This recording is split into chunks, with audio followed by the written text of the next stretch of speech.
দর্শক, কিছু সময় আগেই বলেছিলাম যে একটি শিশুকে ধর্ষণ শেষে হত্যা করা হয়েছে, হত্যা করে বস্তার মধ্যে আটকে রাখা হয়েছে।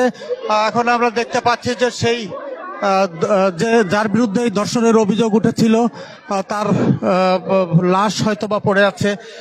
সেটি জনতা নিজের হাতেই তার বিচার করে দিল। জনতা, স্থানীয়রা তারা এই ধর্ষণের নৃশংসতা এটা কিন্তু সহ্য করতে পারেনি স্থানীয় মানুষ। শত শত মানুষ তাকে মেরে থেতলে দিয়েছে একেবারে। এবং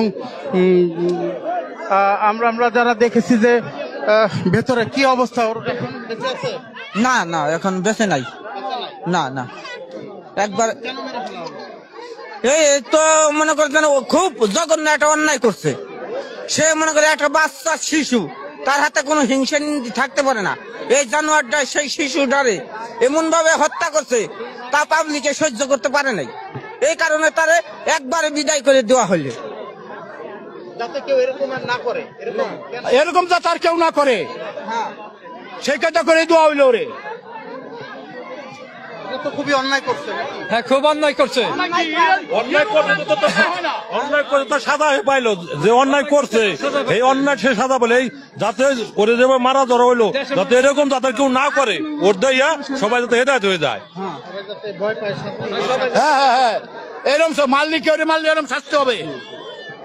দর্শক, বলছিলাম এই চর নসিপুরের যে ঘটনা, চর নসিপুরে ক্লাস 1-এ পড়ে ছোট্ট একটি শিশু, সেই শিশুটি গতকাল বিকাল থেকে নিখোঁজ হয় এবং নিখোঁজ হওয়ার পর থেকেই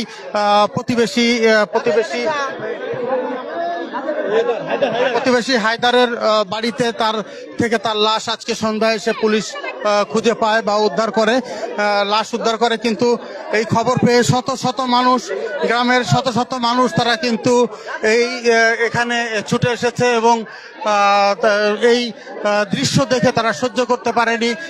তারা ঘর ভেঙে তারা এই ঘরের মধ্যে প্রবেশ করে এবং যার বিরুদ্ধে এই ধর্ষণ এবং হত্যার অভিযোগ উঠেছিল তাকে নিজের হাতেই স্থানীয় জনতা বেধড়ক পিটিয়েছে এবং বলা হচ্ছে যে সে এরই মধ্যে মারা গেছে, সেটি জনতা বলছে।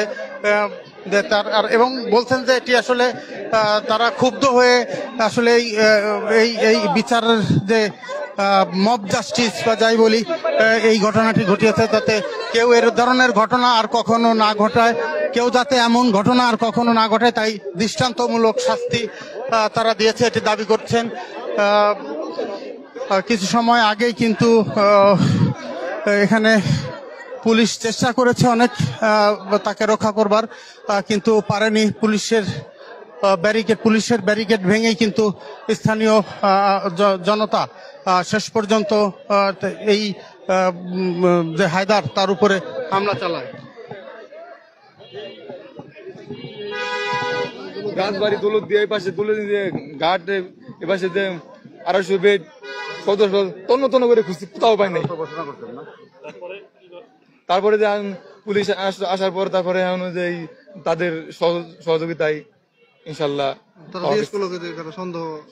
সন্দেহ কাজ। আমি তাই বললাম যে আমার মনে একটু সন্দেহ লাগে, একটু কথা মোটামুটি উনাদের। তাকে কেন সন্দেহ করলেন আপনারা? তার সন্দেহ করলে সে হলো খালি পিছিয়ে থাকে আর খালি পাশে হাত দেয়, পিছিয়ে থাকে, কোন কথাই বলে না। উনি কি আগে আসবে না? উনি আমার দাদা, উনি আসলে আগে না, যে আসলে মেয়েটা গেল কোথায়, ও তা না গিয়ে ও খালি পিছনে থাকে, খালি পিছনে থাকে। মেয়েটা আপনার কি হয়? আমার মেয়ে। আপনার মেয়ে? হ্যাঁ। ওই হায়দার হচ্ছে আপনার কি হয়? আমার দাদা হয়। আপনার আপন দাদা? চাচতো দাদা? আপনার দাদা? আমার দাদা। হ্যাঁ। তার মানে মেয়েটার হচ্ছে তাওই হয়। তাওই।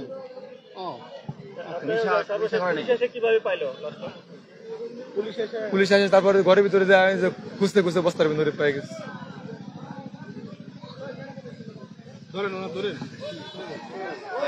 আসলে বলার মতো কোন, এটা এমন একটা ঘটনা হৃদয় বিদারক, এটা বলার মতো ঘটনা না। কারণ এই মানুষটা আসলে ছিল পরিবার ছাড়া একটা সময়। আর আমরা শুনছি ইতিপূর্বে, মানে বাপ দাদাদের কাছ থেকে শুনছি, এই লোকটা একটা পশুর মতো ছিল, আগেও খুনি ছিল। কিন্তু উনারে দিয়ে আমরা বিন্দুমাত্র সন্দেহ করি না। কেন? ছোট একটা বাচ্চা মানুষের সাথে মিশে থাকে, মানুষের তো পরিবর্তন হয়। তো উনারে ওনার সাথে আমরা আজকেও কথা বলছি, যে জিজ্ঞাসা করছি, আমাদের দোকান আছে গেছিল, আমি বললাম যে ভাই কি অবস্থা, তো উনি বলতেছে এই অবস্থায় ভাল লাগে নাকি কেমন কি। তখনই মানে মানুষের ভিতরে একটা সন্দেহের সৃষ্টি হয়েছে যে আসলে একটা মানুষ সবাই যখন মানে আহাজারি পুরো এলাকা জুড়ে আহাজারি দেয়, যখন এটা খবর শুনতে একটা সন্তান যখন মানুষের হারাই দেয়, একটা সন্তান যখন মানে বাড়িতে থাকে না, একটা বাবা মার কি অবস্থা হয় সেটা বুঝেন। আমরা সকালবেলা মাইকিং করার চেষ্টা করছি, যতটুকু সম্ভব চেষ্টা করছি, পরে কোনোভাবেই কোনো সন্ধান হইতেছে না। মানুষের একটাই সন্দেহ, হয় পানিতে পড়তে পারে ছোট বাচ্চা, আর না হলে কারো হাতে পড়ে গেছে ছিনতাইকারী বা এমন কিছু হতে পারে, আমাদের ধারণা ছিল। কিন্তু আমরা জানি না যে ঘরের ভিতরে এই পশু থাইকা এই পশুটা এই বাচ্চাটার সাথে কি নির্মম আচরণ করছে আমরা জানি না, কারণ তার কোনো ওয়াইফ ছিল না, কিছু ছিল না, আমরা জানি না তার সাথে দর্শন করতে কিনা।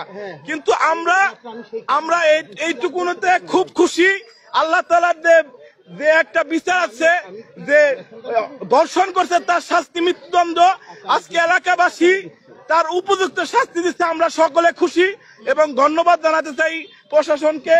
আজকে ওসি মহোদয় তিনি দুপুরের পর থেকে এখানে এসে অভিযান করে, তো অভিযান করার পরে তিনি তিল করে যে লোকটাকে আমরা যে হায়দার মোল্লা যে ভিকটিম তাকে বলে, যে তাকে বলার পরে তার সাথে কথোপকথন বলতে বলতে কথায় কথায় তার সাথে তাদের টিমটা নিয়ে তার ঘরে যেয়ে আমরা সন্ধ্যার একটু আগে আমরা সকলে যখন কথা বলতেছিলাম, তো তখন হঠাৎ করে রুমের মধ্যে থেকে একটা আওয়াজ চলে আসে যে পাওয়া গেছে। তো এইটাই হলো ঘটনা। উনি অত্যন্ত নিকৃষ্ট মনের মানুষ, একটা মানুষ যে এমন হইতে পারে সেটা ভাষায় প্রকাশ করার মতো না। আমি এই কথা থেকে বলতে চাই যে আপনারা সকলেই যে দৃষ্টান্তমূলক শাস্তিটা দেখলেন, আপনারা সকলে যদি কারো মনে কোনো এরকম নিকারজনক চিন্তা চেতনা থেকে থাকে, আপনারা এগুলা থেকে দূরে আসুন এবং আমরা সকলে যাতে ভালো থাকতে পারি